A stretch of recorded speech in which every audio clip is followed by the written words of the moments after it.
Assalamualaikum warahmatullahi wabarakatuh. Perkenalkan, nama saya Yumna Rasuda Fauzi dengan NIM 211420059. Saya akan mempresentasikan hasil analisis karya sastra saya dengan judul Analisis Novel Ronggeng Dukuh Paruh dengan Pendekatan Objektif, karya Ahmad Tohari. Beberapa bagian yang akan saya bahas dalam analisis ini adalah 1. Pendahuluan, 2. Metode penelitian, 3. Hasil dan pembahasan, 4. Kesimpulan. Pendahuluan. Karya sastra merupakan sebuah esai yang di dalamnya terdapat berbagai kebaikan dan berbagai nilai yang tersaji dalam bentuk tulisan yang mengandung unsur estetika. Dalam karya sastra terdapat beberapa jenis seperti imajinatif dan non-imajinatif. Dalam bagian imajinatif, terbagi lagi menjadi beberapa bagian yaitu prosa, terdapat dalam bentuk fiksi. Adapun yang termasuk dalam prosa fiksi, salah satunya adalah novel. Di dalam novel akan ditemukan unsur intrinsik dan juga ekstrinsik. Kedua unsur tersebut akan saling berkaitan dan berpengaruh satu sama lain di dalam sebuah karya sastra, tidak terkecuali novel.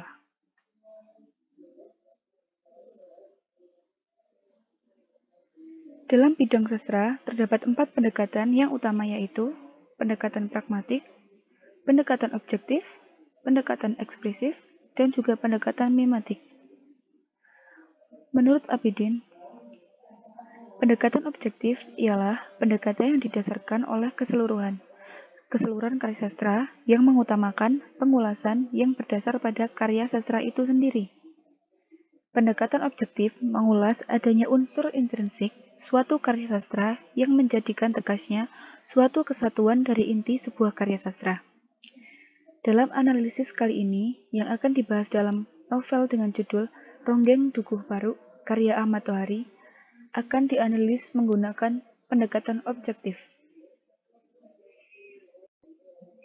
Metode penelitian yang saya gunakan adalah, dalam penelitian ini, metode yang digunakan untuk menganalisis novel Ronggeng Dukuh Paruh, karya Ahmad Tohari adalah metode deskriptif.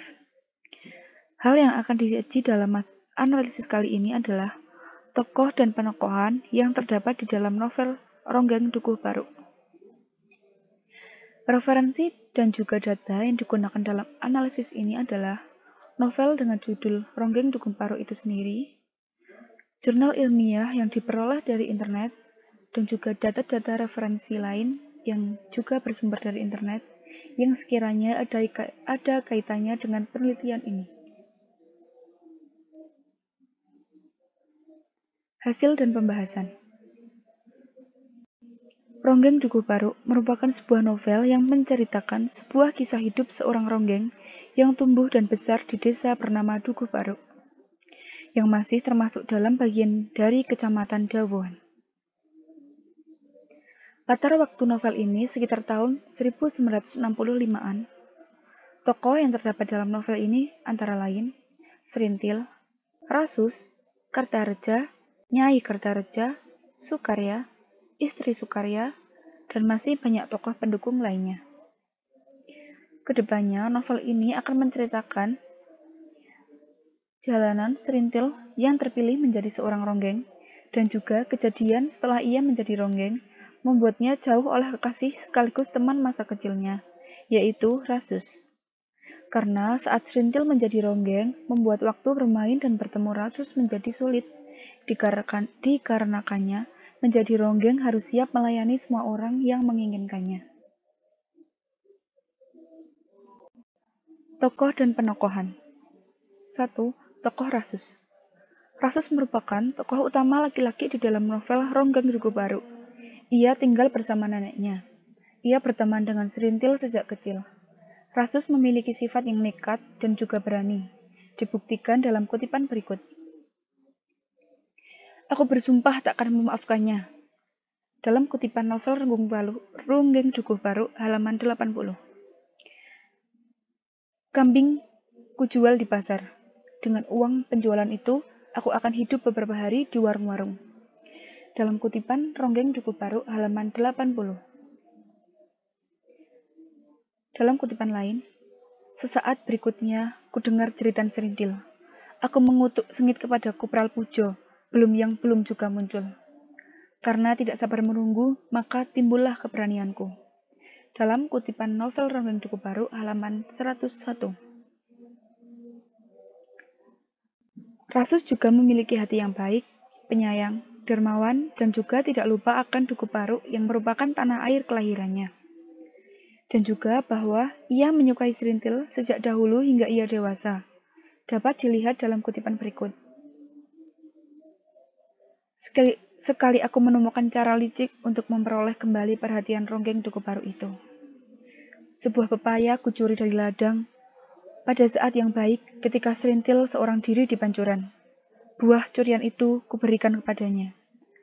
Tak kukira aku akan memperoleh ucapan terima kasih yang menyakitkan. Dari kutipan novel Ronggeng Duku Paruk halaman 37. Dalam kutipan lain, serintil mengikutiku ketika aku berjalan menuju rumah nenek. Tua nenekku.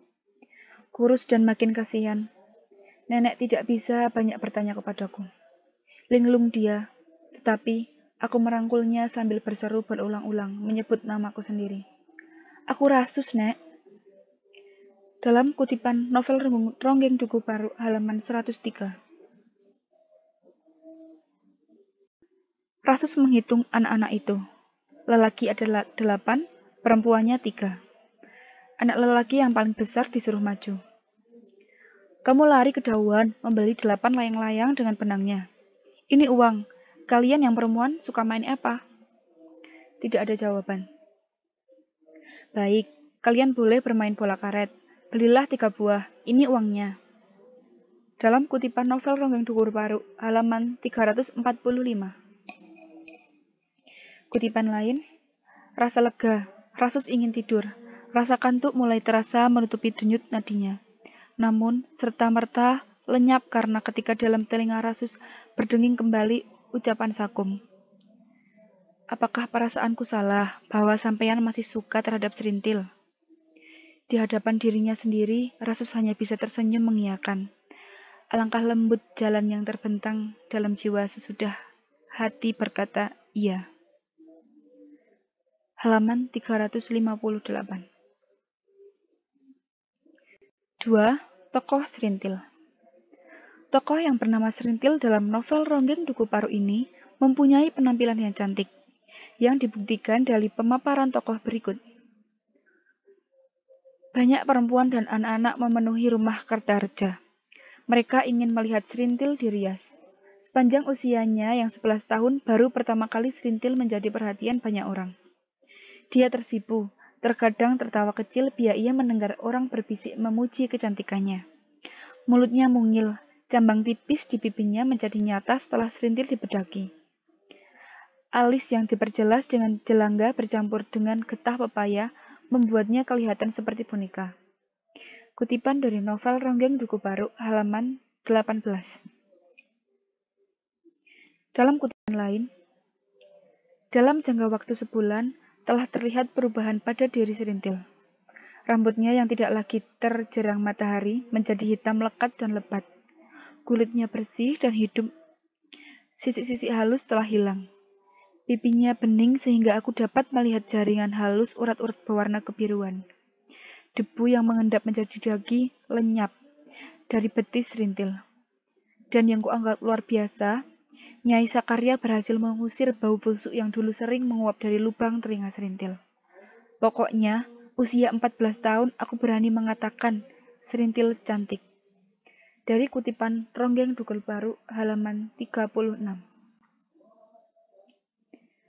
Dalam novel diceritakan bahwa tokoh Serintil itu memang telah kerasukan indang yang memang dilahirkan untuk menjadi seorang ronggeng. Dibuktikan dalam kutipan berikut. Serintil memulai menari. Matanya setengah terpejam. Sakarya yang berdiri di samping Kertareja memperhatikan ulah cucunya dengan seksama. Ia ingin membuktikan kata-katanya, bahwa dalam tubuh Serintil telah bersemayan Indang Ronggeng. Dalam kutipan novel Ronggeng Duku Paru, halaman 19. Dalam kutipan lain, ketika Serintil menyanyikan lagu yang sulit-sulit, yang belum pernah dipelajarinya, bulatlah hati Kartareja. Ia harus percaya bahwa Serintil mendapat Indang. Kartareja belum percaya penuh. Kartareja percaya penuh. Serintil dilahirkan di Duku Paru atas restu arwah Ki Secamenggala dengan tugas menjadi ronggeng. Penampilan Serintil yang pertama membuat Kartareja mengangguk dan mengangguk. Halaman 20.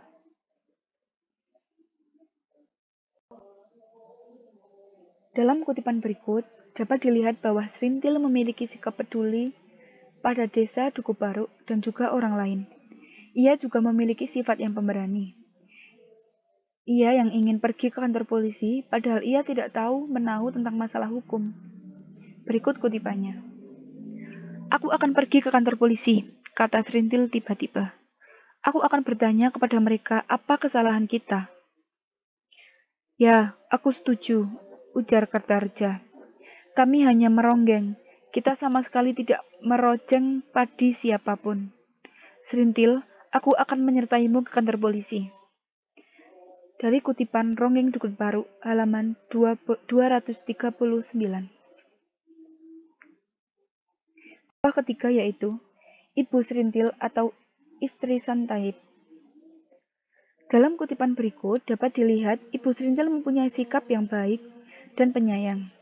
Dapat dilihat sikapnya khawatir meninggalkan anaknya sendirian karena ia sadar sedang menuju maut karena memakan tempe bongkrok yang beracun. Ia tidak mengkhawatirkan dirinya sendiri, tetapi ia khawatir dengan nasib anaknya nanti. Ia merupakan ibu yang penyayang dan baik hati. Berikut kutipannya. Serintil, Kang. Bersama siapakah nanti anak kita, Kang? Hah? Aku tidak tega meninggalkannya, Kang. Dalam kutipan novel Ronggeng Duku Paru, halaman 29. Tokoh keempat yaitu tokoh Kartareja. Kartareja merupakan tokoh pembantu yang berperan sebagai seorang dukun Ronggeng Duku Paru. Kartareja merupakan sosok yang licik.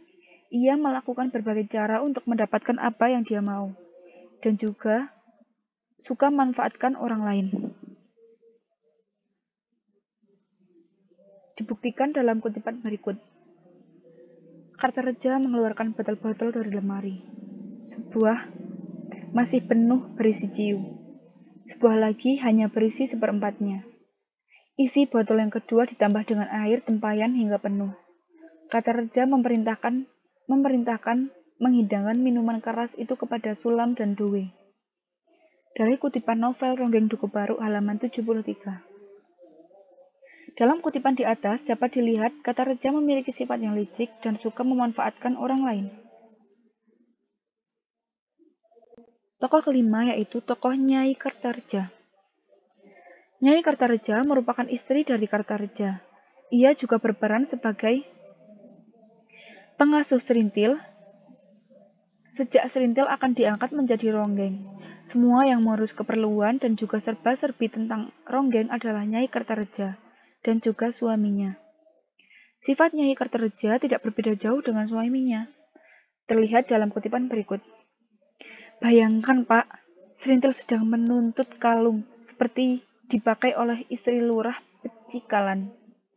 Seorang penyanyi seperti sampeyan, seorang priayi seperti sampeyan, kalau mau, tentu bisa memenuhi keinginan Serintil ini. Nah, bagaimanakah dengan kami yang melarat ini? Oh, Serintil, mentang-mentang cantik, mudah saja ia memberikan beban berat kepada kami. Dalam kutipan novel Ronggeng Duku Paru, halaman 122. Tokoh yang keenam adalah tokoh Sakarya dan Nyai Sakarya. Sakarya dan Nyai Sakarya merupakan tokoh yang berperan sebagai kakek dan nenek Serintil.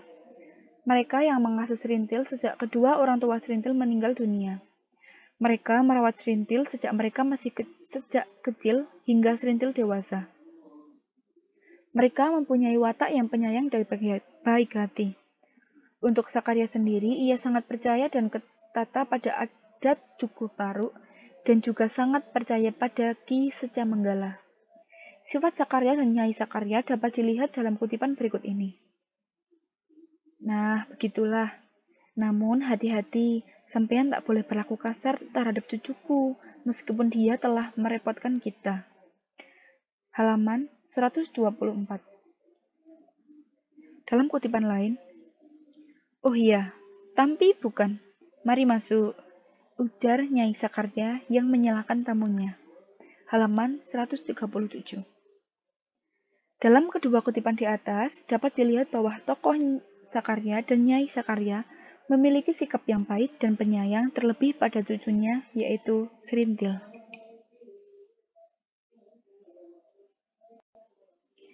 Kesimpulan. Dalam cerita, Ronggeng Tugu Paru tersebut memuat berbagai karakter yang saling mendukung antar satu tokoh dengan tokoh yang lain, yang menjadikannya menjadi lengkap dan menjadi karya yang indah. Pendekatan objektif yang terpusat pada unsur intrinsik pada suatu karya sastra, yang salah satunya adalah pembahasan mengenai tokoh dan penokohan yang diambil dari penelitian dari novel Ronggeng Tugu Paru yang menghasilkan bahwa citra seorang Serintil yang berperan sebagai Ronggeng di Tugu Paru dapat disimpulkan sebagai wanita yang baik, cantik, manis, memiliki tubuh yang indah, dan juga peduli kepada orang lain. Dalam perjalanan kehidupan Serintil diwarnai dengan orang-orang di sekelilingnya yang juga memiliki berbagai karakter seperti Rasus, laki-laki yang dicintai Serintil, orang tua Serintil, Sakarya dan Nyai Sakarya, Kartareja, dan juga istrinya yaitu Nyai Kartareja, yang menuntun Serintil pada berbagai kejadian yang lambat laun menjadikan karakter tokoh Serintil menjadi berkembang. Sekian presentasi dari saya. Saya akhiri. Wassalamualaikum warahmatullahi wabarakatuh. Terima kasih.